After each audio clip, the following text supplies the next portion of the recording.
Bonjour tout le monde, alors là maintenant, petite vidéo avec petit test. Donc j'ai entendu qu'a priori il y aurait une différence de qualité d'image avec l'Osmo 360 selon que l'on filme en caméra mono-objectif ou alors que l'on filme en caméra double objectif, c'est-à-dire en 360 degrés. Alors je vais donc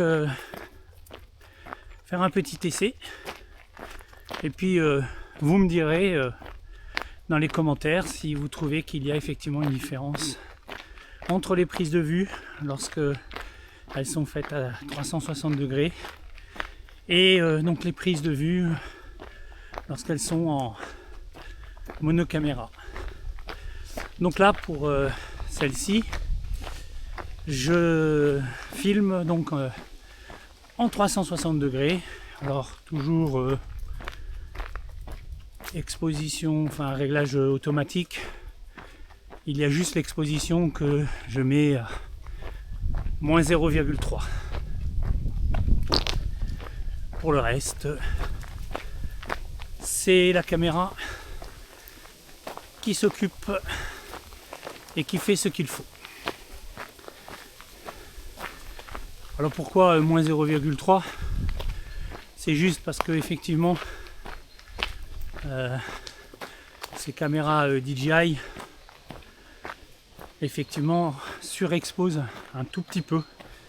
Donc quand on est sur le 0, que ce soit d'ailleurs les drones, mon Osmo Action 5 Pro ou l'Osmo 360, je trouve des fois que c'est un tout petit peu surexposé. Alors quand le temps est plutôt moyen comme aujourd'hui, ou quand je me promène en forêt, j'utilise une exposition à moins 0,3.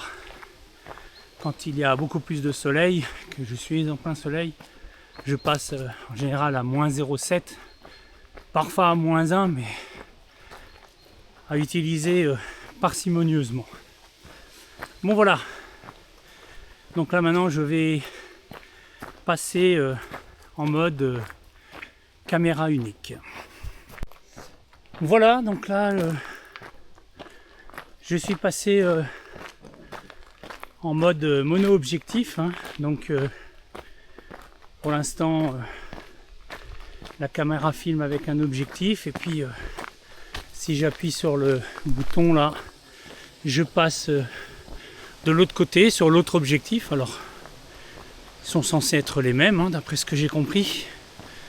Donc au niveau qualité, si je bascule de l'un à l'autre, il ne devrait pas y avoir de soucis. Après, à voir cette fois-ci avec l'image que j'obtiens quand j'utilise la 360. Donc ces caméras sont toujours assez complexes et à la fois ultra simples d'utilisation. Et je crois que il faut vraiment passer du temps avant de pouvoir découvrir vraiment tout ce qu'il en est. Donc voilà. Je m'amuse un peu avec la caméra. Donc là, effectivement, il faut que je fasse attention à ce que je filme. Alors heureusement, avec l'objectif qui est quand même large, il ne devrait pas y avoir de soucis. Mais ça demande de jeter un petit œil. Alors que en mode 360, on tend la perche et puis ça s'arrête là. Je vous laisse donc. Et puis à plus tard à la maison devant l'ordinateur pour voir effectivement ce qu'il en est et mes conclusions et j'espère aussi les vôtres en commentaire. Allez, à plus tard.